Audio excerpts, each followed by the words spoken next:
इति यत् पदमस्ति तत् पञ्चमी एकवचनान्तं पदमस्ति विधि इत्यस्य। विद् धातुः अस्ति, तस्मात् पुनः इक् प्रत्ययः कृतः वर्तते धातुनिर्देशाय, अतः विदेः इति पदं निष्पन्नं विद्यते। सम्यक्। विदेः कथं निष्पन्नं पश्यन्तु। विद् अस्ति, विद् अस्ति, पुनः इक् प्रत्ययः क्रियते, ककारस्य इति संज्ञा इकारः योजितः भवति, विधि इति अस्माकं प्रकृतेः, तस्य पुनः पञ्चमी एकवचने विदेः इति रूपम्। अतः विदेः इत्यस्य कः अर्थः भविष्यति? विद् धातोः वक्तुं शक्नुमः, धातुनिर्देशाय इक् प्रत्ययः क्रियते, अतः विदेः इत्यस्य अर्थः भवति विद् धातोः। पुनः अस्ति शतुः। शतुः, शतुः एतत् पदं शत्री इत्यस्य रूपम् अस्ति। शतुः एतत् शत्री इति शब्दस्य ऋकारान्तस्य शब्दस्य षष्ठी एकवचनान्तं रूपम् अस्ति। अतः शत्री, शत्री पुनः आदेशबोधकम् अस्ति, किन्तु प्रत्ययस्य स्थाने अस्ति, अतः प्रत्ययत्वव्यवहारः तस्मिन्नपि अस्ति, अतः शत्री प्रत्ययस्य स्थाने इति वक्तुं शक्नुमः। अथवा शत्री प्रत्ययस्य इति सामान्येन षष्ठी एकवचनान्तं पदमस्ति। वदन्तु, सुमा भगिनी वक्तुम् इच्छति किमपि? अस्तु। पुनः वसुः, वसुः एतत् प्रथमान्तं पदमस्ति। सम्यक्। अतः कस्य बोधकः भविष्यति? आदेशस्य बोधकः भविष्यति। अस्तु। पुनः अन्यतरस्याम् इति अतिरिक्ततया अत्र पदं सम्बध्यते। तुह्योस्तातं आशिष्यन्यतरस्याम् अनेन सूत्रेण। अस्तु। किं पदम् आगच्छति? अन्यतरस्याम्। सम्यक्। अन्यतरस्याम् इत्यस्य कः अर्थः भवति? विकल्पः। विकल्पः वा वदामः, विभाषा वदामः, अन्यतरस्यां वदामः, विकल्पः वा उच्येत, समानः अर्थः अस्ति सर्वेषामपि। अतः अन्यतरस्याम् इति पदस्य अत्र सम्बन्धेन अनेन सूत्रेण यत् किमपि कार्यं क्रियते तत् विकल्पेन भवति। सम्यक् अस्ति। पुनः अस्य सूत्रस्य कः अर्थः आगतः? विद् धातोः अव्यवहितस्य परस्य शत्री प्रत्ययस्य स्थाने वसु इत्ययम् आदेशः भवति। कदा भवति? विकल्पेन भवति। अस्तु। अतः एकस्मिन् पक्षे वसु इत्ययम् आदेशः न भवति, शत्री प्रत्ययान्तं रूपं यथा निष्पद्यते तथापि निष्पद्यते, पुनः एकस्मिन् पक्षे वसु इत्ययम् आदेशः अपि क्रियते। पुनः वसु इत्यस्मिन् आदेशे अत्र उकारः यः अस्ति सः अनुनासिकः विद्यते, वसु एवमस्ति। अतः अत्र किम् अवशिष्टं भवति? वस् इति भवति खलु। वस् इति अवशिष्टं भवति। अतः वस्तुतः अयम् आदेशः भवति। वसुः इति अस्ति, किन्तु उकारः अनुनासिकः भवितव्यं खलु। किमिति? अस् इति वकारः अपि लशक्वतदिते सूत्रेण तदपि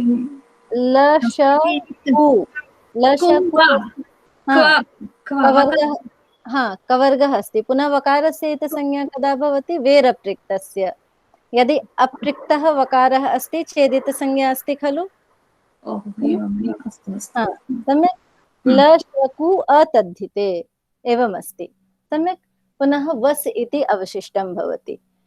पुनः अत्र पश्यन्तु, विद् धातोः उक्तः खलु। पुनः विद् धातुः चतुष्टयम् अस्ति। धातुपाठे पश्यामश्चेत् एकः अस्ति विद् ज्ञाने अदादिगणस्य। एते धातवः सन्ति। विद् ज्ञाने अस्ति। कस्य गणस्य अस्ति अयम्? अदादिगणस्य। सम्यक्। एकः। पुनः द्वितीयः विद् धातवः सन्ति, इत्युक्ते विद् धातुः बहुत्र पठितः वर्तते धातुपाठे। पुनः द्वितीयं पश्यामश्चेत् विद् सत्तायाम् अस्ति, दिवादिगणस्य। कः धातुः विद्यते? विद् सत्तायाम्। अकारान्तम् एव स्थापयन्तु, अनुनासिकः अस्ति। सत्तायां। सम्यक्। अयं धातुः कस्य गणस्य? दिवादिगणस्य। अस्तु। सम्यक् अस्ति। पुनः तृतीयः अस्ति रुधादिगणस्य विद् विचारणे। अस्तु। विद् विचारणे कस्य गणस्य अस्ति? रुधादि रुधादिगणस्य अस्ति। सम्यक्। पुनः चतुर्थः अस्ति विदल्रि लाभे तुदादिगणस्य। अस्तु, अत्रापि पुनः विद् इत्येव अवशिष्टं भवति। विदल्रि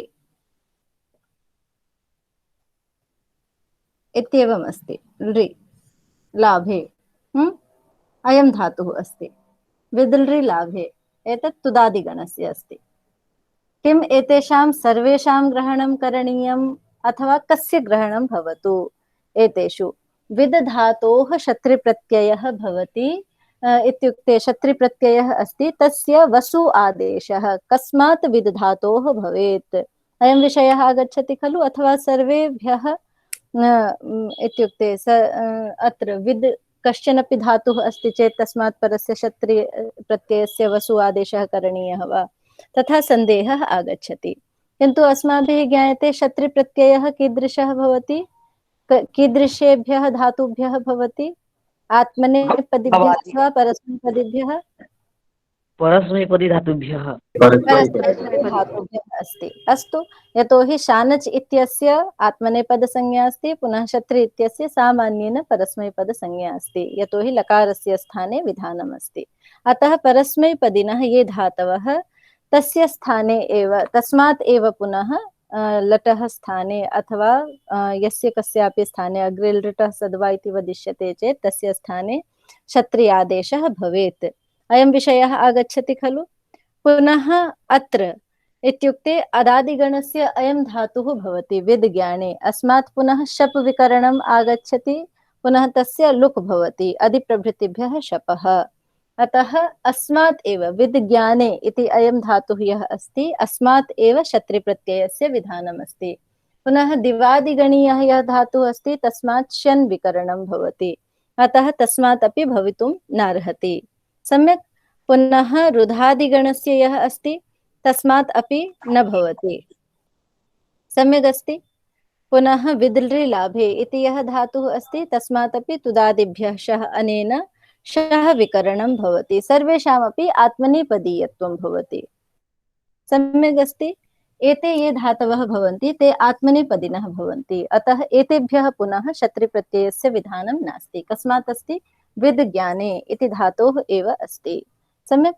अतः अत्र स्पष्टतया वक्तुं शक्नुमः विद् ज्ञाने इति अदादिगणस्य यः धातुः अस्ति तस्मात् अव्यवहितस्य परस्य शत्रिप्रत्ययस्य स्थाने वसु इत्ययम् आदेशः भवति। पुनः वसु इत्यत्र वस् इति अवशिष्टं भवति। सम्यक् अस्ति।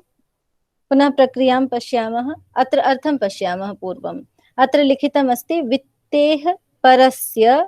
वित्ते परस्य शतुर्वसुरादेशः वा विकल्पेन अयमादेशः भवति।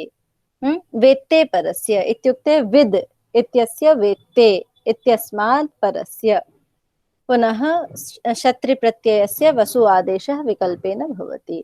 अस्तु, एतस्य यद्यपि अस्माभिः अजन्त पुल्लिङ्ग इत्युक्ते हलन्त पुल्लिङ्ग प्रकरणे एतस्य रूपं निष्पादितम् अस्ति। विद्वस् शब्दः दृष्टः आसीत् खलु अस्माभिः, तस्य निष्पत्तिः कथम् इति अवान्तर प्रक्रिया अपि अस्माभिः दृष्टा आसीत्। अत्र अनेनैव सूत्रेण तत्र शत्रुप्रत्ययस्य वसु आदेशः। सूत्रार्थः स्पष्टः अस्ति खलु? अग्रे चलामः इदानीं। विद् धातुः अस्ति, अदादिगणस्य यः धातुः अस्ति विद् ज्ञाने।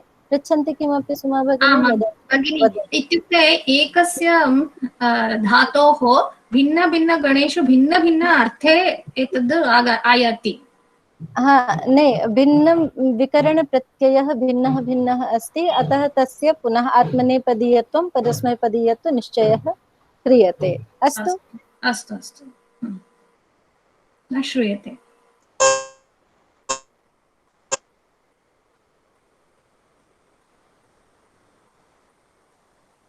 महोदय, भवत्याः ध्वनिः न श्रूयते।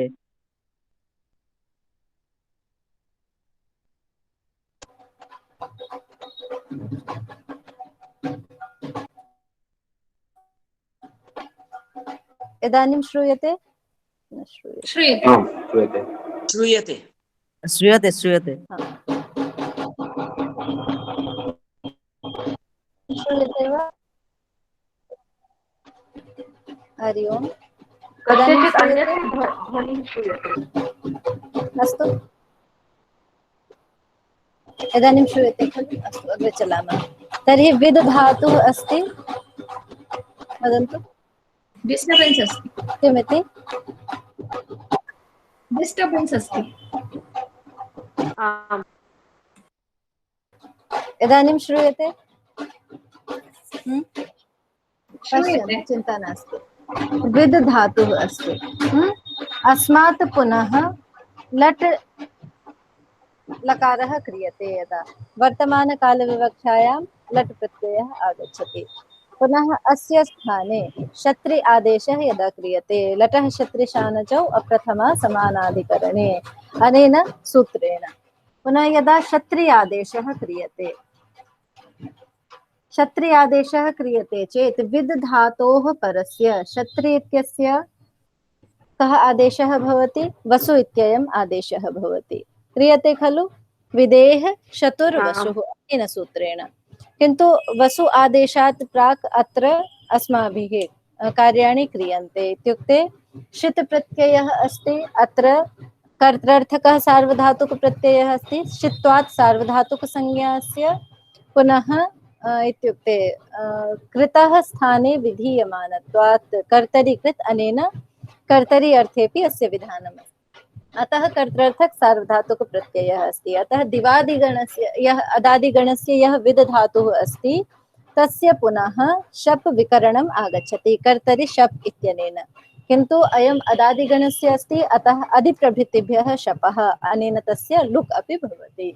अतः विद् धातुः अस्ति, शप् विकरणम् आगच्छति, पुनः शत्रिप्रत्ययस्य अत् इति अवशिष्टं भवति खलु। पुनः अस्य लुक् अपि भवति, यतोहि अदादिगणस्य अयं धातुः।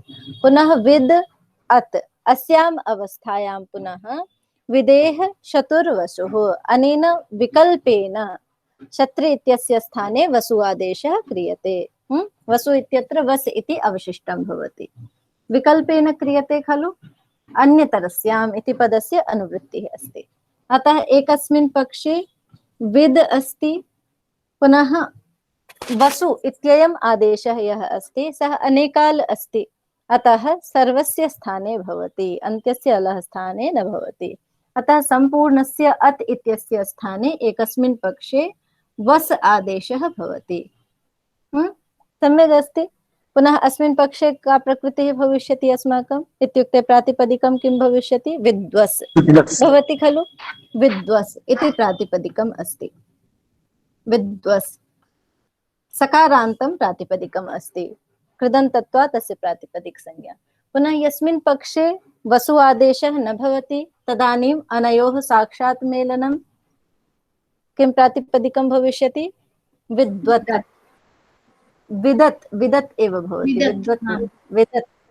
सम्यक् अस्तु, एतत् प्रातिपदिकद्वयं भवति। अस्मात् पुनः अस्माभिः इत्युक्ते यादृशं रूपं निष्पादनीयं तादृशं वयं निष्पादयितुं शक्नुमः। अत्र यद्यपि प्रथमान्तम् एव रूपं संदर्शितम् अस्ति, विद्वान् इति, पुनः विद्दन्, विदन्, एतद् रूपद्वयं प्रथमान्तम् एव दत्तम् अस्ति। केन प्रमाणेन दत्तं चेत् एतद् वक्तुं शक्नुमः, क्वचित् इत्युक्ते लट् ग्रहण सामर्थ्यात्, क्वचित् प्रथमा समानाधिकरणेपि एतद् वक्तुं शक्नुमः खलु। इत्युक्ते लटः शत्रिशानचौ अप्रथमा समानाधिकरणे, अस्मिन् पुनः लट् ग्रहण सामर्थ्यात् प्रथमा समानाधिकरणेपि क्वचित्, अतः प्रथमान्ते रूपं निष्पादितं वर्तते। पुनः अस्य पुल्लिङ्गे इत्युक्ते प्रथमा विभक्तेः एकवचनस्य विवक्षायां सुप्रत्ययः आगच्छति चेत् अस्माभिः प्रक्रिया ज्ञायते एव, तथापि एकवारं पश्यामः। विद्वस् इति यः अस्ति, अस्मात् सुप्रत्ययं यदा आनयामः तदानीं किं कार्यं भवति? विद्वस् पुनः सुप्रत्ययः अस्ति, सकारः अस्ति, पुनः सुप्रत्ययस्य सर्वनामस्थानसंज्ञा अस्ति खलु। आम्, उगिदचां सर्वनामस्थाने अधातः इति सूत्रेण नुम् आगमः भवति। नुम् आगमः भविष्यति, यतोहि विद्वस् इति उगित् अस्ति। वसु अयम् आदेशः, अत्र उकारस्य इति संज्ञा अस्ति, पुनः क्षत्रि इत्यपि उगित् एव अस्ति, उगितः स्थाने तस्य आदेशकारणात् अपि उगितत्वं साक्षात् अपि उगितत्वम् अस्ति तस्मिन्। पुनः विद्वस् इति उगित् अस्ति, अतः नुमागमः भविष्यति। पुनः विद्वंस एतद् भवति खलु, विद्वंस नकारः अस्ति, पुनः सकारः अस्ति। पुनः इदानीं किं कार्यं भवति, हल्ङ्याभ्यो दीर्घात् अनेन एतस्य लुक् कर्तुं शक्नुमः। पुनः सान्तमहतः संयोगस्य इति एकं सूत्रम् अस्ति खलु, तेन किं क्रियते, सकारान्तस्य संयोगस्य यः उपधावर्णः अस्ति तस्य किं कार्यं क्रियते, दीर्घः क्रियते। इदानीं न स अनयोः संयोगः अस्ति, सकारान्तः संयोगः अस्ति, पुनः संयोगस्य उपधायां यः वर्णः अस्ति अकारः तस्य दीर्घः क्रियते, शान्तमहतः संयोगस्य। पुनः विद्वांस एतद् भवति, सम्यक्। पुनः किं कार्यं क्रियते अत्र, इदं पदसंज्ञकम् अस्ति खलु, इदानीं विद्वांस संयोगान्तस्य लोपः, अनेन लोपः क्रियते, सकारस्य लोपः, विद्वान् इति रूपं निष्पद्यते। कस्मिन् पक्षे, यदा क्षत्रि इत्यस्य स्थाने वसु आदेशः क्रियते चेत्, सम्यक्। पुनः यदा वसु आदेशः न क्रियते, विदत् शब्दः अस्ति, तकारान्तः शब्दः अस्ति, पुनः अस्मात् सुप्रत्ययः आगच्छति चेत् अत्रापि उगितत्वं तु अस्ति एव,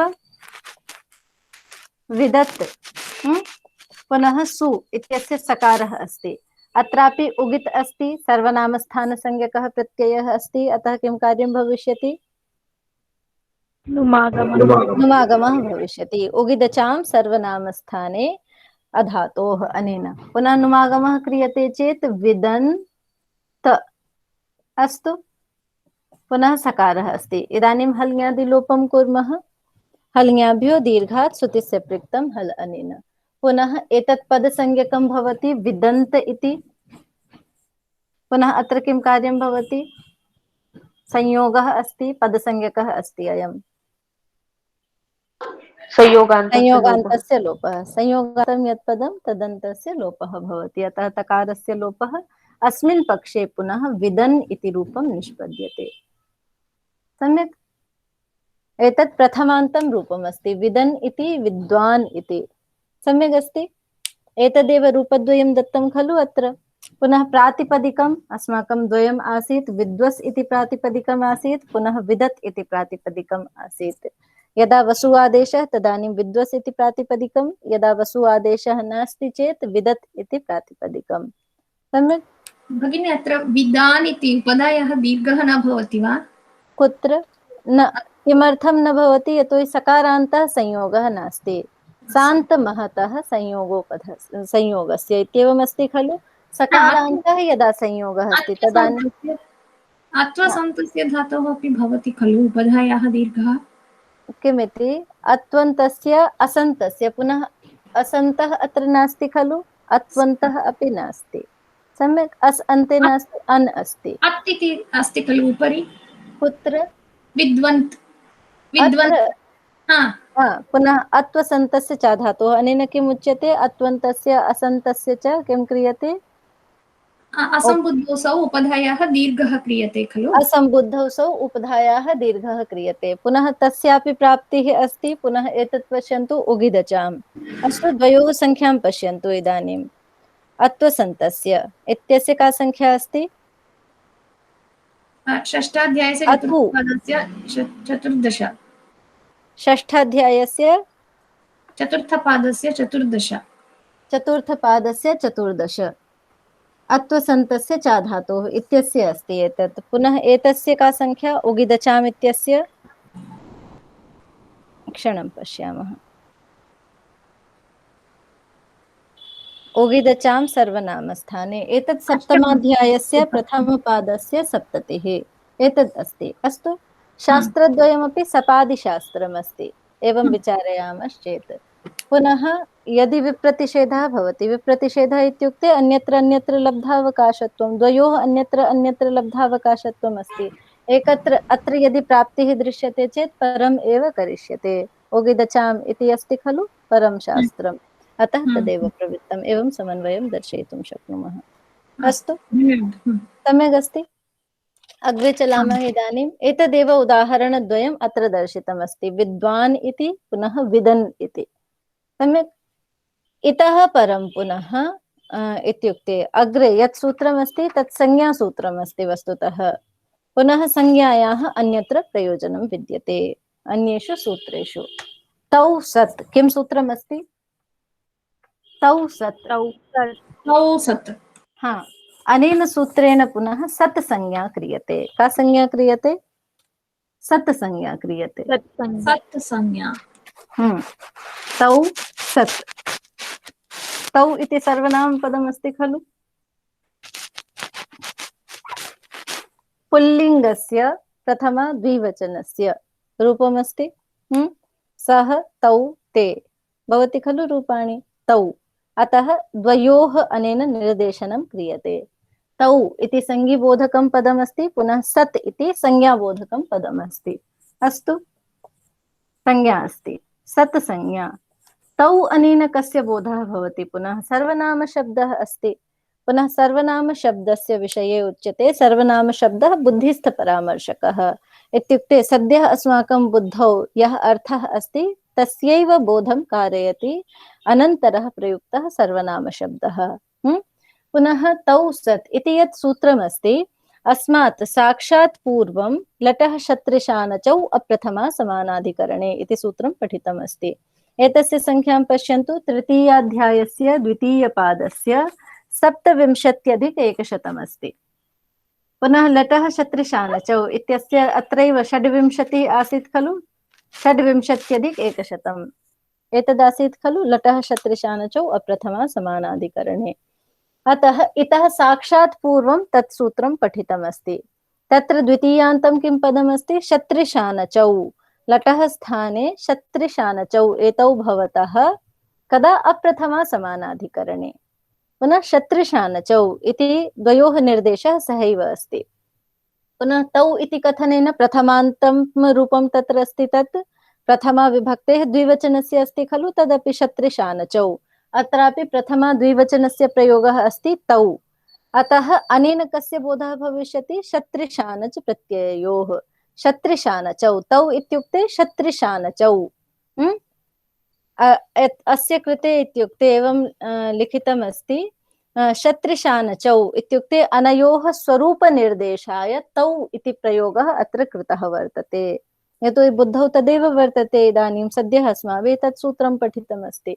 अस्तु, अतः शत्रिशानचौ सत् संज्ञकौ भवतः इत्येवं वक्तुं शक्नुमः। अथवा शत्रिशानचौ सत् सत् संज्ञकौ स्तः इति द्विवचने निर्देशः। अथवा शत्रिप्रत्ययः शत् संज्ञकः भवति, पुनः शानच प्रत्ययश्च सत् संज्ञकः भवति इत्येवं वक्तुं शक्नुमः। अतः सत् इति शब्दस्य यत्र कुत्रापि प्रयोगः भविष्यति शास्त्रे, तेन अस्माभिः किं बोद्धव्यं? शत्रि शानचः च। सम्यक्। अत्र पुनः अयमेव अर्थः अस्य लिखितः अस्ति, तौ अर्थात शत्रिशानचौ। तौ इतः परं साक्षात् लिखितं खलु शत्रिशानचौ। तौ इत्यनेन कस्य बोधः अस्ति? एतदेव अत्र लिखितं स्पष्टतया। पुनः सत् संज्ञौ स्तः द्विवचने निर्देशः अस्ति। सम्यक्। एतत् संज्ञासूत्रम् अस्ति। पुनः अस्य प्रयोगः यत्र विद्यते तदर्थम् अग्रिमं सूत्रमस्ति, लृटः सद्वा। लृटः सद्वा एतत् सूत्रमस्ति। अत्र सत् इत्यस्य संज्ञाबोधकस्य पदस्य प्रयोगः अस्ति। तेन पुनः अस्माभिः शत्रि शानच अनयोः बोधः करणीयः इत्येव अभिप्रायः अस्ति। पूर्वम् एतत् सूत्रं यद्दत्तमस्ति एतस्य। सम्यक्। किं सूत्रमस्ति अग्रे? लृटः सद्वा। लृटः सद्वा। लृटः सद्वा। वा इति विकल्पबोधकं पदमस्ति खलु। अतः अनेन सूत्रेणापि यत् कार्यं क्रियते तत् विकल्पेन क्रियते। एतदस्माभिः ज्ञायते वा इति दृष्ट्वा। पुनः पदत्रयं स्पष्टतया दृश्यते। लृटः इति पदमस्ति, पुनः एतत् लृट् इत्यस्य टकारान्तस्य षष्ठी एकवचनान्तं रूपमस्ति। अस्तु, लृटः स्थाने इति वक्तुं शक्नुमः। लृटः एतत् षष्ठ्यन्तं रूपमस्ति। सम्यक् अस्ति। पुनः सत् सद् वा इति जातं खलु। सत् इति विच्छेदं कुर्मश्चेत् सत् इति पदमस्ति, टकारान्तं रूपमस्ति। सत् इति आदेशबोधकं पदमस्ति।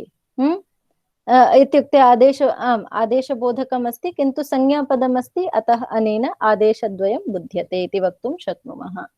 सम्यक् अस्ति। आनुपूर्वी निर्देशकं नास्ति, यतोहि सत् इति शास्त्रीय संज्ञा विद्यते, इदानीमेव अस्माभिः पठितमस्ति। पुनः वा इति विकल्पबोधकं पदमस्ति, अतः अस्य अर्थः एवं कर्तुं शक्यते खलु स्पष्टतया। लृटः स्थाने शत् संज्ञकः भवति विकल्पेन। सत् इति संज्ञाबोधकं पदमस्ति, सत् संज्ञकः भवति। पुनः सत् संज्ञकं पश्यामश्चेत् शत्रिशानचौ स्तः, अतः लृटः स्थाने शत्रिशानचौ प्रत्ययौ स्तः आदेशौ वा स्तः विकल्पेन इति वक्तुं शक्नुमः। एकस्मिन् पक्षे लृटः स्थाने सामान्यः यः आदेशः प्राप्तः सः अपि भवति, इत्युक्ते तिङन्तमपि रूपं निष्पद्यते, पुनः शत्रुप्रत्ययान्तं रूपं शानच् प्रत्ययान्तं च रूपं निष्पद्यते। सम्यक्। एते ये प्रत्ययाः सन्ति ते लकार प्रत्ययाः उच्यन्ते। लकारः वर्तते तत्र ल इति विद्यते। पुनः एतेषां स्थाने अग्रे अस्माभिः दशगणः यदा पठिष्यते तदानीम् एतस्य स्पष्टा प्रक्रिया ज्ञास्यते। तत्र तिप्तश्जी इत्यादयः प्रत्ययाः अपि भवन्ति। पुनः विकल्पेन सत् आदेशः भवति अथवा सत् संज्ञकः भवति इति कथनेन एकस्मिन् पक्षे तदपि रूपं निष्पद्यते। सम्यक् अस्ति। पुनः लृट् लकारस्य प्रयोगः कदा भवति चेत् उच्यते भविष्यत् सामान्ये। लृट् शेषे च एतत् सूत्रमस्ति। भविष्यत् सामान्ये अस्य प्रयोगः अस्ति, भविष्यति काले एतस्य प्रयोगः क्रियते। अतः लृटः स्थाने यः सत् संज्ञकः भविष्यति सः अपि भविष्यत् कालस्य बोधकः भविष्यति। लटः स्थाने यः शत्रुप्रत्ययः सानच् प्रत्ययः जातः तेन वर्तमानकालः उक्तः। तथैव लिटः स्थाने इत्युक्ते छन्दसि लिट्, अनेन लिट् लकारस्य स्थाने आदेशः कृतः आसीत् खलु, तेन भूतसामान्ये आदेशः कृतः आसीत्। तथैव यस्य स्थाने भवति तस्य यः अर्थः स एव अर्थः अनेनापि उच्यते। पुनः कर्तरि अर्थे तु अस्ति एव, कर्तरि कृत् अनेन अस्माभिः ज्ञायते एव सामान्येन। अस्तु, पुनः वदन्तु। एका जिज्ञासा अस्ति। तो सत् अत्र सत् इति संज्ञः करणस्य किं प्रयोजनमस्ति? किम् इत्युक्ते संज्ञाकरणस्य किं प्रयोजनं भवति? अन्यत्र यत् संज्ञा घटितम् इत्युक्ते या संज्ञा कृता अस्ति तद् घटितं यद् सूत्रम् अस्ति तत्र अस्माभिः तस्य बोधः करणीयः। यथा लृटः सद्वा इति अस्ति, अत्र सत् संज्ञां न क्रियते चेत् शत्रुशानचौ वा स्तः इत्येवं किमपि करणीयम् अभविष्यत्।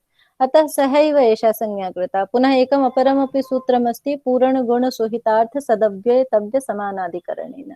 इत्युक्ते यत्र यत्र शास्त्रे सद् घटितं रूपं सत् घटितं सूत्रं दृश्यते इत्युक्ते पश्यन्तु अ ए ओ अनयोः गुणसंज्ञा किमर्थं कृता? लाघवाय, शास्त्रे लाघवकल्पनाय इत्येव वक्तुं शक्नुमः। लघ्वर्थं हि संज्ञाकरणम् एतदस्ति खलु। लघुता यथा आनेतुं शक्या तथा अस्माभिः तदर्थम् अस्माभिः संज्ञा क्रियते। अस्तु, पुनः लृटः सद्वा, अनेन लृटः स्थाने विकल्पेन सत् आदेशः क्रियते अथवा शत्रुप्रत्ययः शानच् प्रत्ययः च क्रियते इति वक्तुं शक्नुमः। पुनः अत्र पश्यन्तु, अग्रे अस्य अर्थनिर्देशनं यदा कृतम् अस्ति वृत्तिकारेण तदा आदौ लिखितं व्यवस्थितविभाषेयम्। व्यवस्थितविभाषेयम् इत्युक्ते अनेन विकल्पेन कार्यं क्रियते खलु। विकल्पेन लृटः स्थाने शत्रुशानच् आदेशः भवति, अयमेव अभिप्रायः। पुनः अयं विकल्पः कीदृशः एतस्य स्पष्टीकरणं दीयते। व्यवस्थितविभाषेयम् इत्युक्ते इयं विभाषा या अस्ति सा व्यवस्थिता विभाषा अस्ति। पुनः व्यवस्थितविभाषा नाम किम्? यत्र इत्युक्ते प्रवृत्तिः भवति तत्र नित्यमेव प्रवृत्तिः भवति, पुनः यत्र अप्रवृत्तिः तत्र नित्यम् एव अप्रवृत्तिः। सम्यक्। पुनः यत्र वैकल्पिकत्वं तत्र नित्यं वैकल्पिकत्वम् एव इत्युक्ते तस्य सीमाङ्कनं भवति। अत्र अत्र अस्य नित्यप्रवृत्तिः पुनः एतानि स्थलानि विहाय अन्यत्र सर्वत्र अनित्यत्वेन अस्य प्रवृत्तिः इत्युक्ते नित्यम् अप्रवृत्तिः पुनः एतेषु स्थलेषु विकल्पेन प्रवृत्तिः इत्येवं यदा निश्चयः क्रियते तदानीं विभाषा नाम व्यवस्थितविभाषा इत्युच्यते। सम्यक् व्यवस्था संजाता इति व्यवस्थिता इत्येवं प्रकारेण अस्य विग्रहः क्रियते। व्यवस्थिता चासौ विभाषा च इत्युक्ते या व्यवस्थिता अपि अस्ति पुनः विभाषा अपि अस्ति सा उच्यते व्यवस्थितविभाषा। सामान्येन सर्वत्र विकल्पः नास्ति, क्वचित् नित्यं निषेधः, क्वचित् नित्यं प्रवृत्तिः, क्वचित् नित्यं विकल्पः। सम्यक् अस्ति। एवं प्रकारेण यत्र निर्धारणं भवति तादृशी विभाषा उच्यते व्यवस्थित विभाषा। अतः अस्य विषये स्पष्टतया उक्तम् अस्ति अत्र विभाषा इत्युक्ते व्यवस्थित विभाषा विद्यते।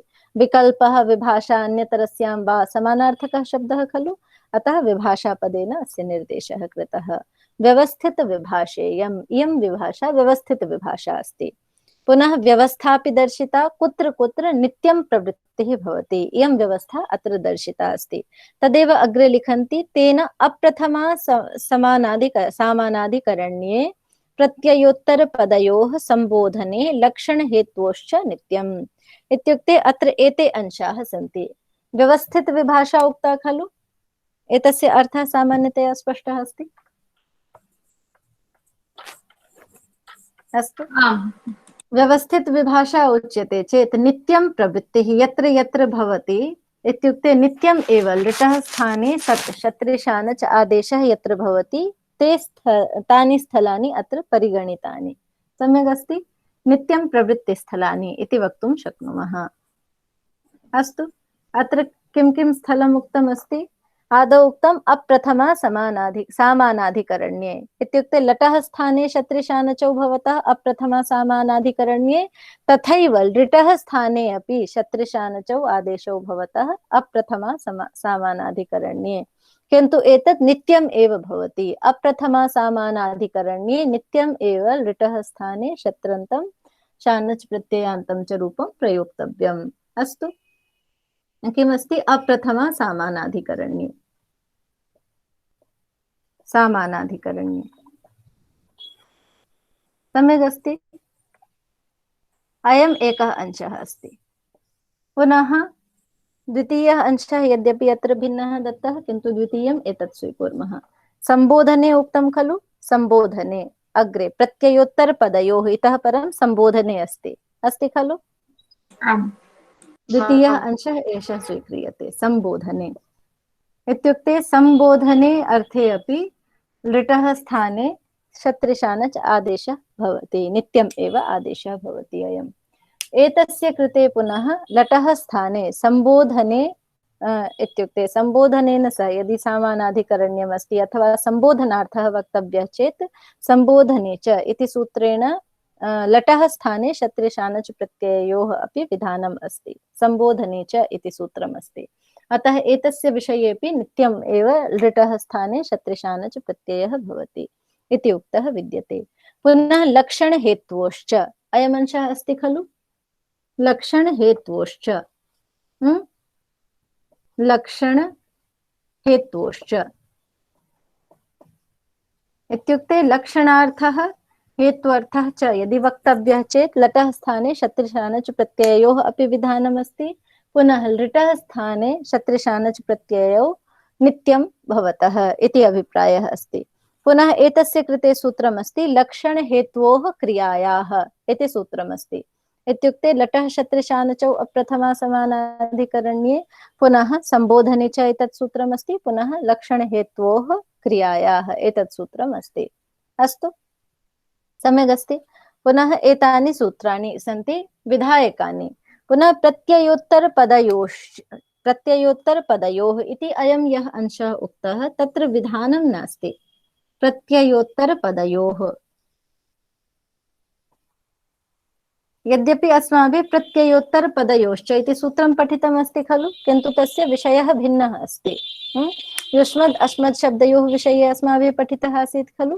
प्रत्ययोत्तरपदयोश्च त्वम् एतत् आदेशद्वयं तत्र क्रियते मप् पर्यन्तस्य, किन्तु तत् सूत्रम् अत्र न गृह्यते। अत्र प्रत्यये परे पुनः उत्तरपदे परे लृटः स्थाने शत् आदेशः विकल्पति। अस्मिन् अंशेऽपि व्यवस्था कृता। अप्राप्ते अंशे नित्यं प्रवृत्तिः भवति इति अत्र व्यवस्था कृता। पुनः एतेषु अंशेषु निर्देशः अस्ति एव, अत्रापि नित्यं लिटः स्थाने शत् आदेशः भवति। सम्यक् अयम् अस्ति एतस्य वचनस्य प्रयोजनं। कुत्र कुत्र नित्यम् अस्ति इति स्थलानि परिगणितानि सन्ति। सम्यक् अस्ति। एकवारं पुनः स्पष्टीकुर्वन्तु। एकवारं पुनः संक्षेपेण एकवारं पुनः संक्षेपेण पश्यन्तु। अत्र आं वदन्ति वा सुमा भगिनी? आं भगिनी, किम् इत्युक्ते आदौ द्वयम् अस्ति खलु, तद् लटः स्थाने अपि समानम् अस्ति। त्रयं लटः स्थाने भवत्येव। लक्षणहेतोश्च, लक्षणहेतोः क्रियायाः एतत् सूत्रम् अस्ति। सम्यक्। आमां, तदपि लक्षणार्थे हेत्वर्थे भवति, लृटे अपि भवति। लृटः स्थाने पुनः पश्यन्तु। इत्युक्ते सामान्येन अस्माभिः उच्यते अत्र अत्र नित्यं भवति चेत् प्राप्तिः अस्ति न वा केनचित् सूत्रेण इति अस्माकं सन्देहः भवति खलु। अतः एतस्य विधायकं सूत्राणि सन्ति, एतेषाम् अंशानां विधायकानि सूत्राणि सन्ति। लटः शत्रिशानचौ अप्रथमा समानाधिकरण्ये, पुनः संबोधने च अनेन सूत्रेण अपि लटः स्थाने शत्रि, पुनः यस्मिन् विषये इत्युक्ते लटः यस्मिन् विषये शत्रिशान च आदेशः भवति तस्मिन् एव विषये लटः स्थाने अपि अस्ति। अयम् अभिप्रायः स्पष्टतया अत्र उच्यते। अस्तु। पुनः कः अंशः अत्र न स्पष्टः इति वदन्ति वा सरोज भगिनी? पुनः वक्तुं शक्नोमि? एकवारं पुनः स्पष्टीकुर्वन्तु। किमिति? अत्र पश्यन्तु, लृटः सद्वा कश्चन वक्तुं शक्नोति इदानीं यावत्? कः विषयः जातः विभाषा इत्यस्य विषये? सागरजी वक्तुं शक्नुवन्ति? महोदय पुनः एकवारम् अहमपि सम्यक्तया पश्यन्तु, लृटः सद्वा एतत् सूत्रमस्ति खलु। पुनः अत्र किम् उक्तमस्ति? एतद् विकल्पबोधकं यत् पदमस्ति, विकल्पः विभाषा वा समानार्थकः शब्दः अस्ति। पुनः अत्र विभाषा कीदृशी अस्ति? व्यवस्थित विभाषा अस्ति। पुनः व्यवस्थिता विभाषा नाम किं? तत्र अंशानां निश्चयः भवति। विभाषा इत्यस्य सामान्यार्थः भवति एकस्मिन् पक्षे प्रवृत्तिः अपरस्मिन् पक्षे अप्रवृत्तिः, किन्तु व्यवस्थित विभाषा यदा भवति तदानीं कस्मिन् अंशे प्रवृत्तिः अस्ति सः निर्देशः क्रियते, पुनः तेषु स्थलेषु नित्यं प्रवृत्तिः भवति। तस्मिन् पक्षे पुनः वैकल्पिकं रूपं न दृश्यते। पुनः यस्मिन् पक्षे अप्रवृत्तिः भवति तस्मिन् पक्षे नित्यम् अप्रवृत्तिः भवति। सम्यक्। तस्मिन् पक्षे पुनः प्रवृत्तिस्थलं न दृश्यते। अयम् एव अर्थः भवति वस्तुतः व्यवस्थित विभाषायाः। पुनः यस्मिन् अंशे विकल्पः अस्ति सः अपि अंशः निर्दिष्टः भवति बहुत्र।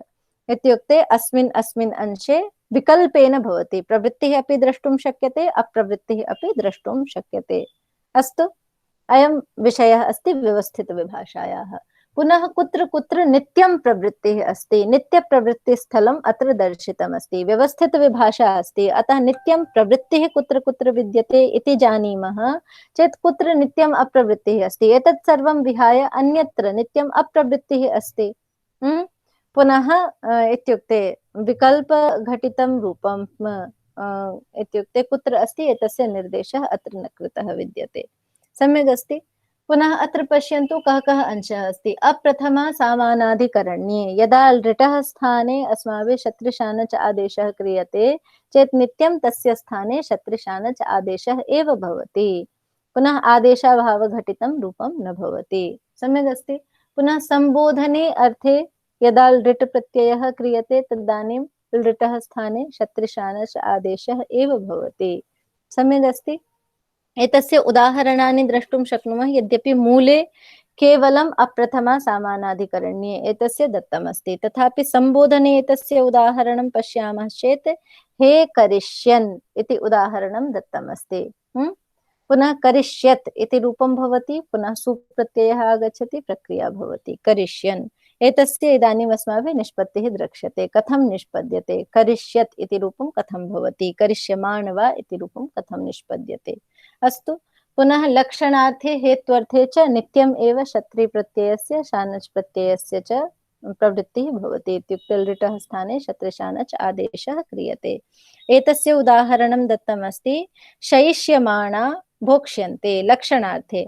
लक्षणार्थे इत्युक्ते लक्षणहेत्वोः क्रियायाः एतत् सूत्रम् अस्ति। अतः क्रियायाः लक्षणं यदा उच्यते तदानीम् एतस्य प्रवृत्तिः अस्ति। अस्तु, शयिष्यमाणा भोक्ष्यन्ते यवनाः इत्युक्ते ते शयनं करिष्यन्ति, पुनः शयनं कृत्वा एव खादिष्यन्ति, अयम् अर्थः अस्ति। भविष्यति काले, सम्यक्, अयम् अभिप्रायः। पुनः इत्युक्ते हेत्वर्थे अपि पश्यामश्चेत् हेतु इत्युक्ते क्रियायाः कारणं यदा वक्तव्यं भवति तस्य उदाहरणम् अस्माभिः द्रष्टुं शक्यते। अर्जयिष्यन्, पुनः भविष्यत्काले एव सर्वत्र प्रयोगः अस्ति, अयं विषयः अवधेयः। अर्जयिष्यन् वसति नगरे इत्युक्ते अर्जयितुं वसति। अर्जयिष्यन् इत्युक्ते अर्जयिष्यति भविष्यति काले, तदर्थं नगरे वसति, अयमर्थः अस्ति खलु। अतः अर्जयिष्यन् नगरे वसति। एतेषु स्थलेषु नित्यं प्रवृत्तिः अस्ति एतस्य। पुनः प्रत्ययोत्तरपदयोः एतस्यापि दत्तम् अस्ति अण्प्रत्ययान्तं पुनः इनि प्रत्ययान्तम् इत्युक्ते करिष्यतः अपत्यं, यः कार्यं करिष्यति तस्य अपत्यम् अस्ति। अयम् एतद् वक्तव्यम् अस्ति चेत् करिष्यतः इति प्रयोगः अस्ति। पुनः करिष्यमाणस्य अपत्यम् इत्यस्य कृते करिष्यमाणिः एतत् प्रयोगं दत्तमस्ति। सम्यक्, एतानि रूपाणि सन्ति पृथक् पृथक् स्थले, किन्तु नित्यप्रवृत्तिः कुत्र कुत्र अस्ति, एते विषयाः अत्र सञ्चर्चिताः। अस्तु, इदानीं स्पष्टमस्ति किञ्चित्?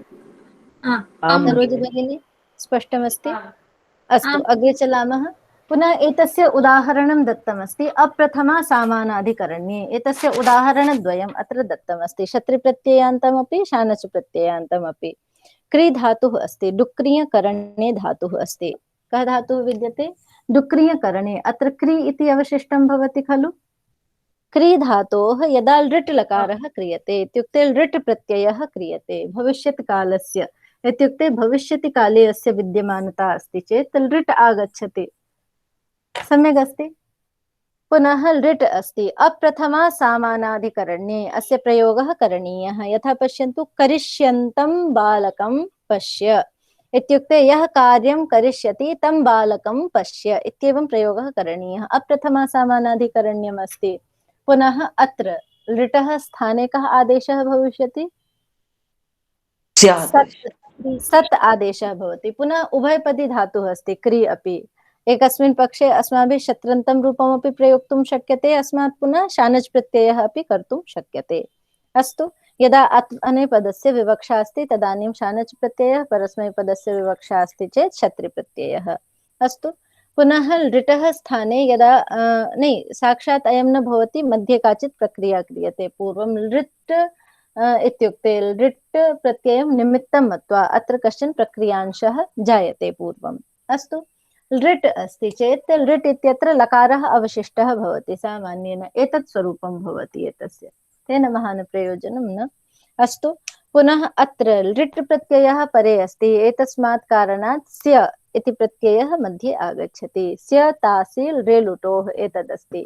लृट् अस्ति चेत् स्य भवति, पुनः लुट् अस्ति चेत् तास् भवति इत्येवं तत्र निर्देशनम् अस्ति। अस्तु, अतः स्य तासि रेलुटोः, स्य तासि, अनेन सूत्रेण अत्र स्य प्रत्ययः आगच्छति। क्री अस्ति, पुनः स्य भवति, किं मत्वा? लृट् परे अस्ति इति मत्वा। सम्यक्। अस्तु, इयं प्रक्रिया पुनः दशगणस्य प्रक्रिया अस्ति, तत्रापि इयं प्रक्रिया अस्माभिः द्रक्ष्यते। पुनः स्य परे अस्ति चेत् अत्र रिद्धनोः स्ये इति एकं सूत्रम् अस्ति, तेन उच्यते ऋकारान्तानां धातूनां हन्तेश्च स्ये, अर्थात् स्य इति परे अस्ति चेत् इडागमः क्रियते। सम्यक्। रिदन्तानां धातूनां किं सूत्रमस्ति? रिद्धनोः स्ये, एतत् सूत्रमस्ति। रिदन्तानां पुनः हन् धातोः च एतत् कार्यं क्रियते। स्ये परे, स्य परे अस्ति चेत् इडागमः क्रियते। सम्यक्। पुनः इट् इति आगमः टित् आगमः अस्ति, अतः आद्यन्तौ आद्यन्तौ टकितौ टित् कितौ यस्य उक्तौ तस्य आद्यवयवः पुनः अन्त्यावयवः च भवति। स्य इत्यस्य उच्यते, स्ये इडागमः भवति, स्य इत्यस्य इडागमः भवति। अस्तु, पुनः इडागमः क्रियते चेत् क्रि अस्ति, इकारः भवति, पुनः स्य अस्ति, भवति खलु? आम्। क्रि अस्ति, पुनः इकारः अस्ति, पुनः स्य अस्ति, एतद् रूपं जायते। पुनः लिट् तु अस्ति एव। पुनः अयं प्रत्ययः आर्धधातुक संज्ञकः अस्ति खलु। इट् इति आगमः अस्ति, किन्तु आगमः प्रत्ययस्य जातः, अतः प्रत्ययः अयमपि अस्ति इति वक्तुं शक्नुमः। इस्य इति प्रत्ययः अस्ति इदानीं। पुनः अयम् आर्धधातुक प्रत्ययः अस्ति, तिंशित् भिन्नः अस्ति। पुनः आर्धधातुक संज्ञा अस्ति, अत्र इगन्तम् अङ्गम् अस्ति, अतः किं कार्यं भविष्यति? गुणः भविष्यति। सार्वधातुक आर्धधातुकयोः अनेन अस्य गुणः क्रियते चेत् उरण् रपरः इति सूत्रमपि आगच्छति खलु। पुनः कः आदेशः भवति? अर आदेशः भवति, कर इति भवति। पुनः इकारः अस्ति एव, इकारः अस्ति, पुनः स्य इति प्रत्ययावयवः सकारः अस्ति, अतः कः आदेशः भविष्यति? इण् प्रत्याहारस्थः वर्णः अस्ति, अतः अत्र सकारस्य कः आदेशः भविष्यति? मूर्धन्यादेशः आदेश प्रत्ययोः, अतः करिष्य एतद् रूपं जायते खलु। पुनः लृट् अस्ति, लृटः स्थाने पुनः कः आदेशः क्रियते? अप्रथमा समानाधिकरण्ये। एतत् वस्तुतः यदा अम् प्रत्ययः आगच्छति, अम् प्रत्ययस्य विवक्षायाम् एतद् वक्तुं शक्नुमः। यदा अप्रथमा समानाधिकरण्यम् अस्ति इति अस्माभिः ज्ञातं चेत् अस्य पुनः शत्रि आदेशः क्रियते। शत्रि इत्यस्य किम् अवशिष्टं भवति? अत् इति भवति खलु। सम्यक्, अत् इति। पुनः करिष्य अस्ति, पुनः अत् अस्ति। अत्र किं सूत्रं प्रवर्तते? अपदान्तात् अकारात् गुणे परतः किं कार्यं क्रियते? अतो गुणे इति सूत्रं अतो गुणे अनेन पररूपं क्रियते खलु। अतः अस्माकं प्रातिपदिकं किं निष्पद्यते? करिष्यत् एतद् भवति खलु, करिष्यत्। पुनः अस्मात् अम् प्रत्ययम् आनयामः, अप्रथमा समानाधिकरण्य प्रयोगः अस्ति, पुनः द्वितीयान्तस्य समानाधिकरण्य प्रयोगः करणीयः। अतः अम् प्रत्ययः आनीयते पुल्लिङ्गे एकवचने, तदानीं किं रूपं भवति? करिष्यत् अस्ति, पुनः अम् आगच्छति। अत्र का प्रक्रिया भवति? अम् इत्यस्यापि का संज्ञा अस्ति? सर्वनामस्थानसंज्ञकः प्रत्ययः अस्ति खलु। पुनः अत्र करिष्यत् इति शब्दः कीदृशः अस्ति? सर्वनामस्थाने च सम्बुद्धौ, अनेन तु नान्तस्य क्रियते खलु उपधायाः दीर्घः, किन्तु उगिदचां सर्वनामस्थाने अधातोः, अनेन नुमागमः क्रियते। सम्यक्, करिष्यन्त एतद् भवति खलु, करिष्यन्त। सम्यक्, पुनः अम् प्रत्ययः अस्ति एव, अमनन्तरं योजयिष्यते। करिष्यन्त अस्ति, पुनः किं कार्यं भवति? योजितं भवति चेत् किं रूपं निष्पद्यते? आम्, क्षणमेकम्। अत्र अपदान्तः नकारः अस्ति, अतः अस्य अनुस्वारादेशः पुनः परसवर्णादेशः, एतत् कार्यम् अधिकम् इतोपि भवति। स्वरूपम् एतदेव दृश्यते, किन्तु नश्चापदान्तस्य झलि अनेन पूर्वम् अनुस्वारादेशः, ततः परं पुनः अनुस्वारस्य यै परसवर्णः, अनेन परसवर्णादेशः अत्रापि भवति। अतः करिष्यन्त इत्येव रूपं पुनः भवति। पुनः योज्यते चेत् किं रूपं निष्पद्यते? करिष्यन्तं भवति खलु। अम् प्रत्ययः हलन्तः शब्दः अस्ति, अम् प्रत्ययः साक्षात् योज्यते, करिष्यन्तम् एतद् रूपं निष्पद्यते खलु। एतद् एव उदाहरणम् अत्र दत्तमस्ति। एतस्य पुनः करिष्यन्तं देवदत्तं पश्य, करिष्यन्तं बालकं आह्वय इत्येवं प्रकारेण किमपि कश्चनापि प्रयोगः अस्माभिः कर्तुं शक्यते। पुनः करिष्यमाणम् अस्ति खलु। अत्रापि पश्यन्तु, लृटः स्थाने या प्रक्रिया भवति सा तु अत्रापि जायते एव। सम्यक्, एतावता तु अत्रापि भवत्येव। क्री अस्ति पुनः लिट् लकारः आगच्छति, पुनः लिट् परे अस्ति चेत् अस्य स्य प्रत्ययः भवति, पुनः स्य परे अस्ति चेत् इडागमः स्य अस्ति इत्युक्ते चेत् ऋकारान्तात् धातोः परः अस्ति चेत् अस्य इडागमः भवति, पुनः आदेशप्रत्ययोः अनेन मूर्धन्यादेशः क्रियते। पुनः लिटः स्थाने कः आदेशः क्रियते? आत्मनेपदस्य विवक्षायाम् आत्मनेपदे यदा प्रयोगः अस्ति तदानीं कः आदेशः क्रियते? शानच् आदेशः क्रियते। सम्यक्। शानच् इत्यत्र किम् अवशिष्टं भवति? आन इति अवशिष्टं भवति खलु? सम्यक्। पुनः करिष्य, करिष्य एतदस्ति। इदानीम् आने परतः किं कार्यं भवति? वदन्तु। मोगागमः भवति। मोगागमः भवति। केन सूत्रेण? तस्य कः अर्थः अस्ति? अदन्तात् अङ्गात् परस्य मुखागमः भवति आने परे, आन परे। इत्युक्ते अदन्तस्य अङ्गस्य मुगागमः भवति आने परे भवति खलु? अतः मुगागमः अस्य अन्त्यावयवः भवति। सम्यक्। अतः करिष्य, करिष्य पुनः मकारः अस्ति मुगागमस्य, पुनः आन अस्ति, आन अस्ति।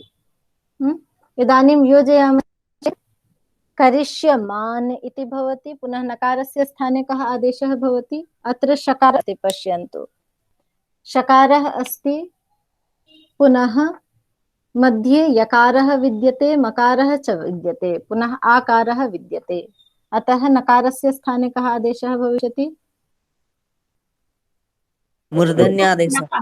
केन सूत्रेण? नकारस्य णकारादेशः क्रियते साक्षात्। केन सूत्रेण? अट्कुप्वाङ्नुं व्यवायति। अयमपि अस्ति खलु, यकारः अपि अस्ति, पुनः पू इत्यत्र मकारः आगच्छति, पुनः अट् प्रत्याहारे आकारः अपि अस्ति। अतः अट्कुप्वाङ्नुं व्यवायति। अनेन अणत्वं क्रियते। अस्य रूपं किं निष्पद्यते? करिष्यमाणः। करिष्यमाण एतद् अस्माकं प्रातिपदिकम् अस्ति। इदानीं पुनः अस्मात् अं प्रत्ययम् आनयामः पुल्लिङ्गे इत्युक्ते द्वितीय एकवचनस्य विवक्षायां चेत् किं रूपं निष्पद्यते? अं प्रत्ययः आगच्छति। अत्र किं कार्यं भवति? करिष्यमाणं। माणम् अमिपः तत्र वर्तते, पूर्वरूपं भवति। अतः करिष्यमाणम् एतद् रूपं भवति। करिष्यमाणम्। सम्यक्। एतद् एव उदाहरणम् अत्र दत्तमस्ति शानच् प्रत्ययान्तस्य। करिष्यन्तं, करिष्यमाणं पश्य। सम्यक्। इत्येवम् अत्र प्रयोगः कृतः विद्यते। स्पष्टः खलु? आम् महोदय। आमाम्। तर्हि अत्रैव विरमामः। अग्रे श्वः चर्चयामः। इदानीं अत्र व्यवस्थितविभाषा इत्युक्ते नित्यं विकल्पं भवति अत्र। नहीं, नित्यप्रवृत्तिस्थलानि दर्शितानि। व्यवस्थितविभाषायाः नित्यं विकल्पः अर्थः न। व्यवस्थितविभाषा इत्युक्ते अंशत्रयं तत्र भवति, इत्युक्ते तत्र व्यवस्था भवति। सर्वेषु स्थलेषु विकल्पेन अस्ति एवं न। विभाषा इति भवति खलु, विभाषा इत्यस्य अर्थद्वयम्। कः अर्थः एतस्य भवति? निषेधविकल्पः। अप्रवृत्तिः च भवति खलु। प्रवृत्तिः अप्रवृत्तिः एतद् वक्तुं शक्नुमः। अप्रवृत्तिः। सम्यक्। आम्। विभाषा इत्यनेन किम् उच्यते? निषेधे विकल्पयोः विभाषा संज्ञा अस्ति इत्येवं तु, किन्तु विभाषा इति शब्देन विकल्पः बुध्यते खलु। विकल्पः इत्युक्ते कस्मिंश्चित् अंशे प्रवृत्तिः, कस्मिंश्चित् अंशे अप्रवृत्तिः। अर्थद्वयमपि सहैव भवति, तदानीमेव उच्यते विभाषा इति। किन्तु व्यवस्थितविभाषा इत्युक्ते कुत्र प्रवृत्तिः एतत् निश्चितं भवति। स्थलानि निश्चितानि भवन्ति। एतेषु स्थलेषु प्रवृत्तिः, पुनः अप्रवृत्तिः कुत्र, एतदपि स्थलं निश्चितं भवति। सम्यक्। पुनः अस्मिन् पक्षे प्रवृत्तिस्थले अप्रवृत्तिघटितं रूपं न दृश्यते, पुनः अप्रवृत्तिस्थलं यद् निश्चितं भवति तस्मिन् प्रवृत्तिघटितं रूपं न दृश्यते। अयम् अर्थः भवति व्यवस्थितविभाषायाः। सम्यक्। यत्र व्यवस्था कृता अस्ति अतः अत्र प्रवृत्तिघटितं रूपं दर्शितम् इत्युक्ते प्रवृत्तिस्थलानि दर्शितानि यत्र नित्यं प्रवृत्तिः भवति। एतदेव उच्यते व्यवस्थितविभाषया नित्यं प्रवृत्तिः पुनः नित्यम् अप्रवृत्तिः इति वक्तुं शक्नुमः। सम्यक् अस्ति? आं महोदय, अहं वदामि यत् अस्मिन् सूत्रे किं नित्यं विकल्पः भवति, नित्यः विकल्पः भवति। नहीं, पश्यन्तु सूत्रे पुनः एवं निश्चयः न कर्तुं शक्यते यत् सूत्रेण नित्यं प्रवृत्तिः उक्ता वा नित्यम् अप्रवृत्तिः उक्ता वा। सूत्रे उच्यते नित्यम् इत्युक्ते व्यवस्थितविभाषा अस्ति चेत् एतद् अर्थद्वयमपि तेन वदिष्यते। पुनः नित्यप्रवृत्तिस्थलं ज्ञातं चेत् नित्यम् अप्रवृत्तिस्थलमपि ज्ञास्यते अस्माभिः। इत्युक्ते एतानि स्थलानि विहाय अन्यत्र सर्वत्र नित्यम् अप्रवृत्तिः अस्ति। अर्थात् अन्येषु स्थलेषु तस्य तथा आदेशः नास्ति एव। सम्यक् अस्ति? आं महोदय। सम्यक् अस्ति? एतद् वक्तुं शक्नुमः। इत्युक्ते प्रथमा समानाधिकरणे नास्ति खलु, सम्बोधने भवति, सः भिन्नः विषयः, किन्तु प्रथमा विभक्तौ तु न भवति समानाधिकरण्ये।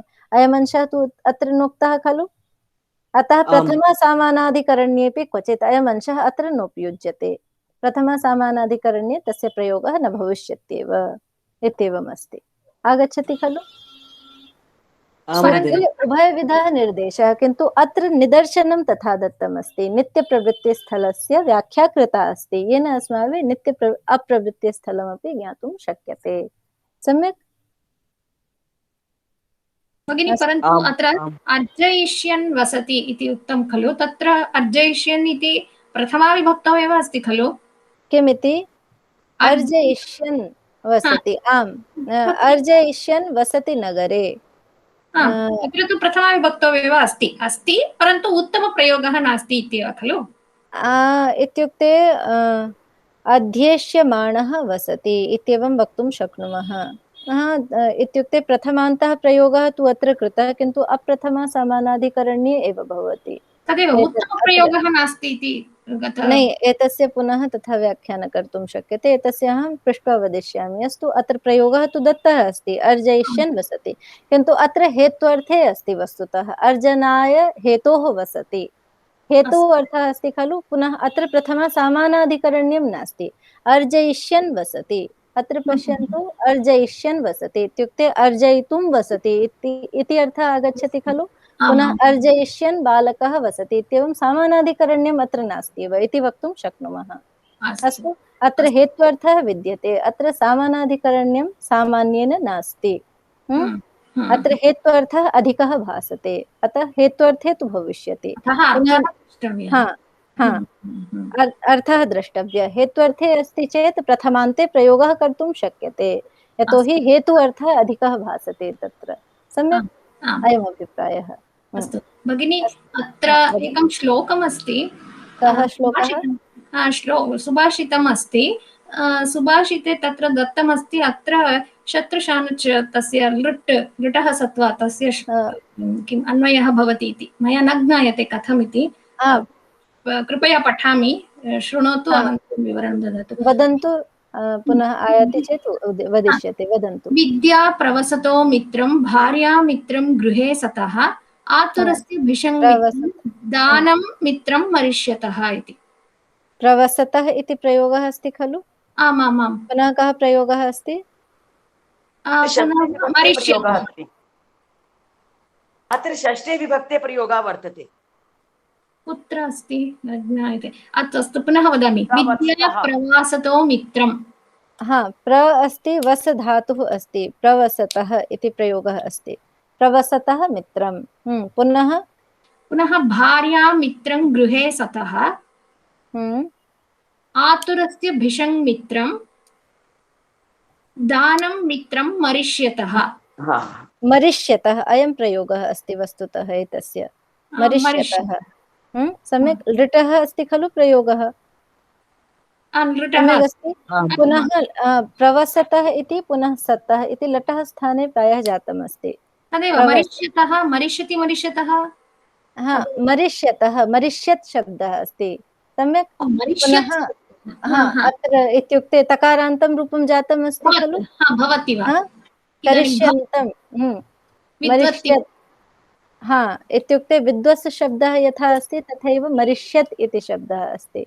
सम्यक् एतद् वक्तुं शक्नुमः। मरिष्यतः किन्तु मरिष्यत् अस्ति, पुनः नकारान्तः मरिष्यन्। हाँ, पुनः एतस्य किम् अस्ति, कस्य मरिष्यतः इति उक्तमस्ति। मित्रं मरिष्यतः, मित्रं दानं नपुंसकलिङ्गे अस्ति खलु, नपुंसकलिङ्गे अस्ति, अतः तत्र प्रत्ययस्य लुक् जातम् अस्ति, मित्रं मरिष्यतः। इत्युक्ते मरिष्यत् इति अस्ति, पुनः तकारान्तः शब्दः अस्ति, मरिष्यतः इति तु पुनः इत्युक्ते ङस् प्रत्ययस्य रूपम् अस्ति। ङस् प्रत्यये पुरः नुम् आगमस्य विषयः एव न भवति खलु, उगिदचां सर्वनामस्थाने, सर्वनामस्थाने परे नुमागमः क्रियते, पुनः ङस् प्रत्ययः योजितः मरिष्यतः इति रूपं जातम् अस्ति। तथैव अस्ति खलु, एतदेव अस्ति।